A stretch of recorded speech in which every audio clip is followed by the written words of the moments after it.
Hello guys, so welcome back to our lecture. This is lecture 20. So we're gonna continue our analysis and discussion and analysis and design of synchronous sequential circuits. So here is another example of of an important application, which is a sequence detector. A sequence detector is basically a circuit that detects a sequence.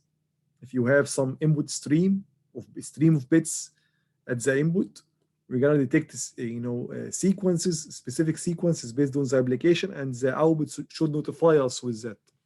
So when we receive the sequence that we are looking for, the output will be 1. If it's not, the output will be 0. In that particular application, we are waiting for 2 or more consecutive or in series ones. I mean, something like 1 1, 1 1 1 3 ones, 4 ones. 0, no, that's not. 0 0, of course not. Okay, 0 1 is also not. So let's take an example. Here is the input x. Here is what should be the output. When we receive 0, this is not 2 or more ones, so the output will be 0. When we receive 1, this is the first one. Yeah, there might be another one in the future, but we don't know so far. And this circuit basically detects if 2 or more. This is just 1. So the output again will be 0. Then with the third input, now we have 2 ones in a row. 2 consecutive ones. So the output will be 1. With the fourth input, it's another the third one. So and we are saying 2 or more. Okay. So again 1. Then the fifth input is 0. So no, that's not 2 or more. So the output will be 0. Then we receive 1. This is just 1. If it's 2 ones or more, yes, but this is just 1 because the previous input was 0. So the output is still 0. But then we receive a 1. This is our 2 ones in a row. So the output will be 1 and so on. Okay, that's basically the job of the circuit. So it's required here to use Mealy circuit and T flip-flops. This is basically the requirement of course, if you are in a company or something, you might not have these restrictions. Use more, use whatever flip-flops you like. Okay, but here we must use Mealy and T flip-flops. Of course, you can do it with more circuit, more approach, and another type of flip-flops, whatever you like. So let's start by the state diagram. We said that with such a particular design circuits, we start by the state diagram. Okay. For the state diagram, we need first to define some states for the system. Okay, for the circuit.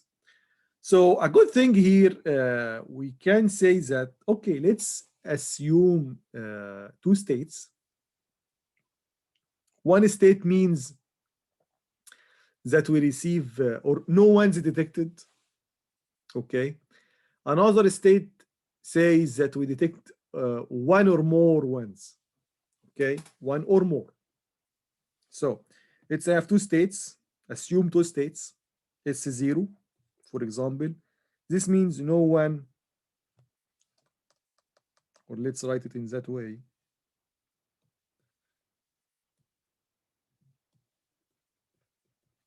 Is detected.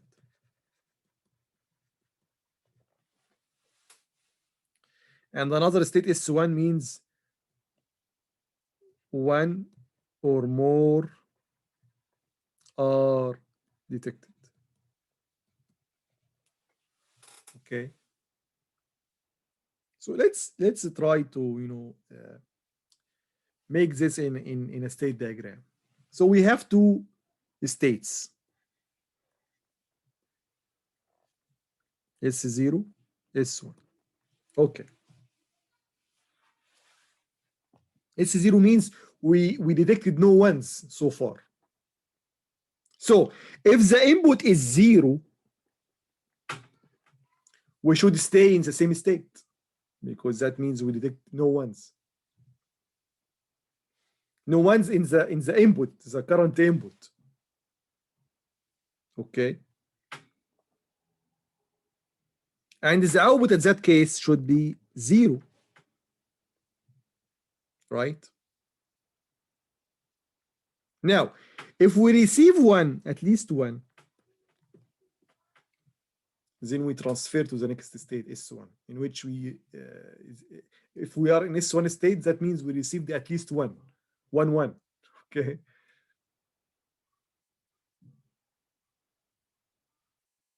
So if we, and in that case, if we are in S0 and we receive 1, we go to S1, but the output will be 0. Why? Because it's only 1 that is detected, 1 1 that is detected, not more than 2 1s, not 2 or more. But if we are in S1, that means we detect 1 or more, right? Okay. So when we receive 1, that means 2 or more. So at that time, if we receive 1, at that time, the output will be 1.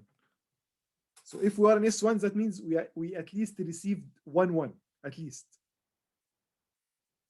So if we receive another 1, that means 2, that means 2 or more. So in that case, the output will be 1. But if we receive 0, that means no 1's detected. And we should reset and start counting afterwards. This is when we receive 0. And of course, at that case, the output will be 0. So again, if we are in S0, that means no 1's detected. When you receive any 0, basically, when you receive any 0, you should go to S0. So if we're in S0 and the input is still 0, so we're gonna stay in the same state and the output will be 0. But if we receive 1, this is just 1 detected, so the output is still 0, but we're gonna go to S1 when the next edge arrive, clock edge arrive, positive edge or negative edge. If you are in S1, this means at least we receive 1 1. So if we receive another 1, that means 2 or more. So the output will be 1 and we're gonna stay in the same state. But if we receive 0, then we go back to S0. That means we're gonna reset. No one's detected. And we're gonna start, counting again when we receive another 1 in the future. And of course, the output will be, in that case, 0. We have 2 states. So basically, we need just 1 bit, 1 flip-flop with 1 output Q. This output will be 0 or 1. So we need 2 bits, means 2 states. I'm sorry, 2 states means 1 flip-flop. In that case, T flip-flop, because it's required to use T flip-flops. Okay, T flip-flop. Now we need to assign a value for S0 and S1. So let's assume that when the output is 0, the output of the flip-flop, or the state of the flip-flop is 0, that means S0. And when it's S1, then when it's 1, this is basically S1. You can assume the opposite. You can assume that when the output of the flip-flop, the state is 1, this is S0. And when the output is 0, then the state is S1. So assign S0 equal to 0, S1 is equal to 1. That's basically how you think about it. And this is basically the state diagram. Here is 0, here is 1. And that's it. Let's check the answer here. So let's remove all such mess.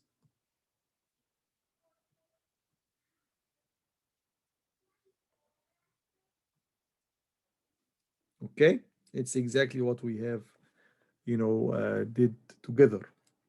Now the second step is the state table. So let's do it. We have one input, X. Okay. One present state. So this is the input.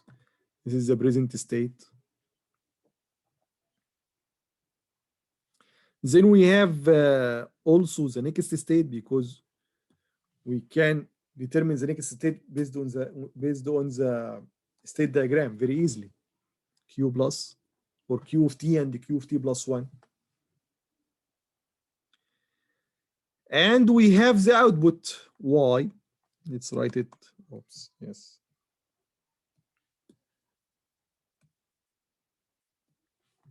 The output y. And we have the input of the flip-flop t. It's just one flip-flop. So you have basically two variables here, x and q. So 4 combinations, 0, 0, 0, 1, 1, 0, and 1, 1. So in the state diagram, we have two states, 0 and 1. If we receive 0 here, we're going to stay in 0. If we receive 1, the output will be 0, but we're going to go to 1, state 1. If we receive 1, the output will be 1, and we're going to stay in the same state. If we receive 0, the output will be 0, and go back to state 0. Let's do that here.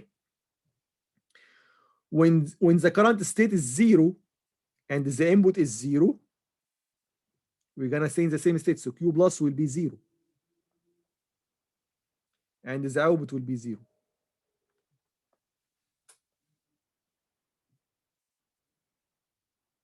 Let's continue all the cases and then do the t at the end. When the state is 0, but the input is 1, the output will be 0. And we're going to go to state 1. This one. Now, if the state is, I'm sorry, this is, the opposite. I'm very sorry because I write x before, yeah.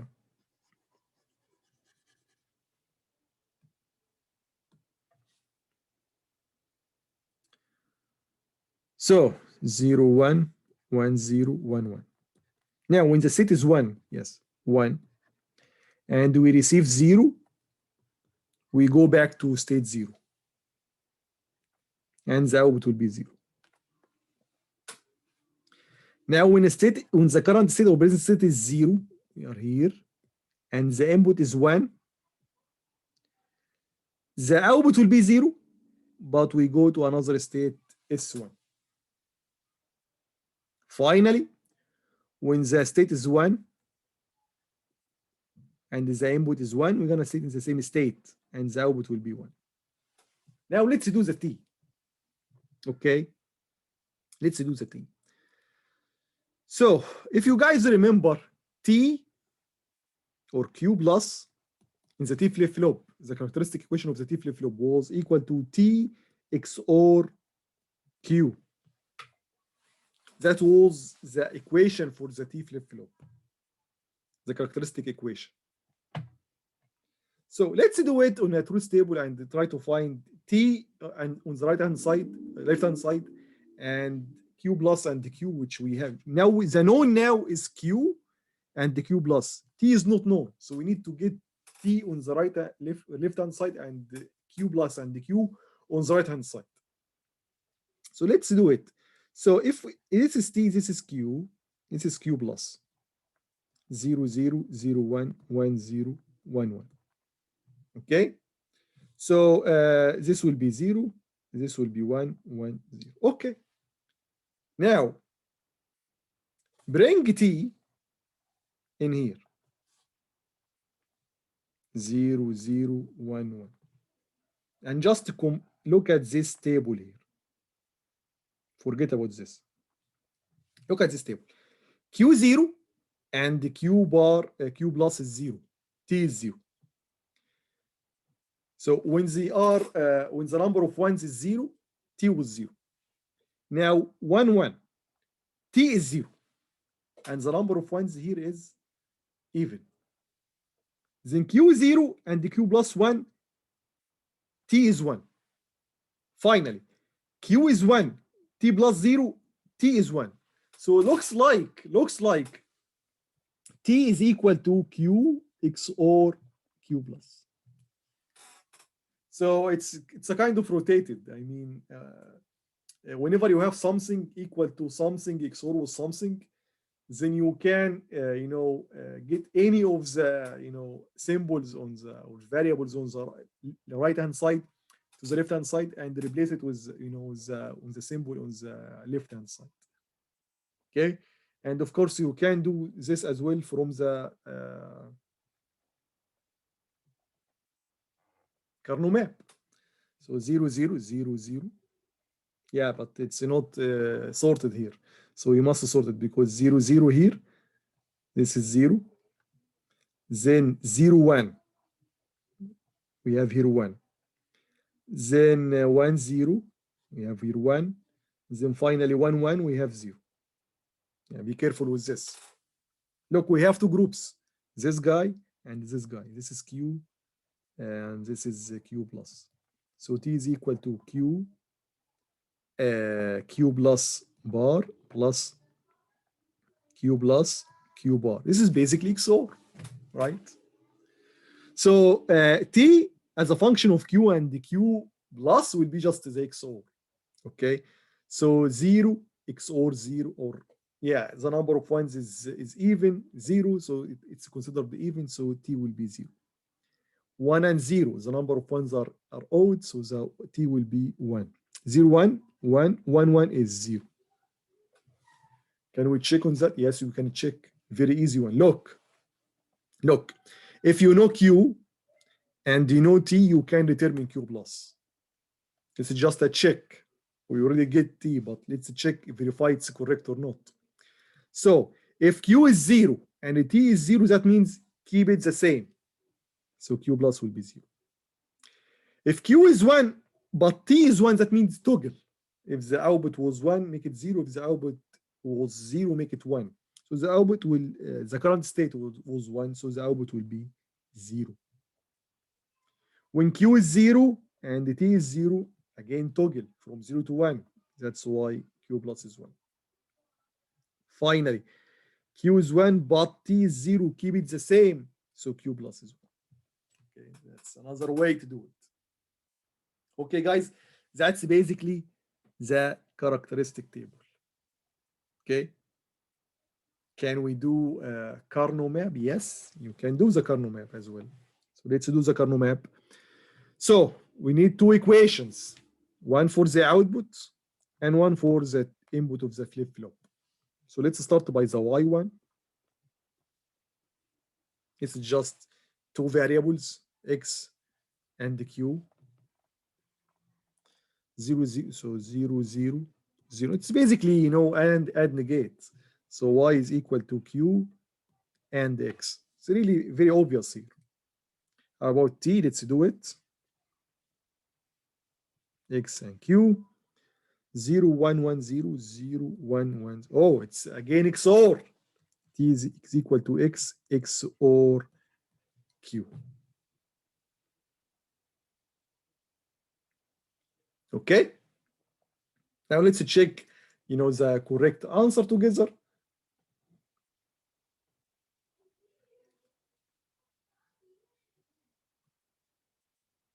So let's remove, the mess here.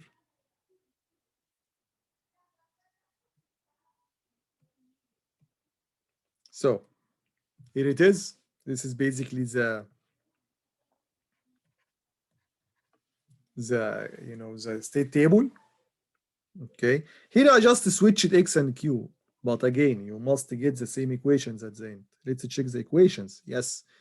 Y was we deduced it, we derived it. It was X and Q, and the T was Q XOR X. Okay. And the circuit should be very simple. You have one T flip-flop like this. Here is the Q of that T flip-flop. And T is equal to Q XOR X. So we're going to have XOR circuit, XOR here. Here is X. This is the output Q. And Y is equal to Q and X. So, and the gate like this. And here is Mr. X. Here is Y. Okay, let's check the output here. The circuit. Yes, looks like we have, yes. It's exactly the same. Okay, guys, that was basically the sequence detector using design using Mealy circuit. Thank you very much for watching this video, and see you in the next video. Bye-bye.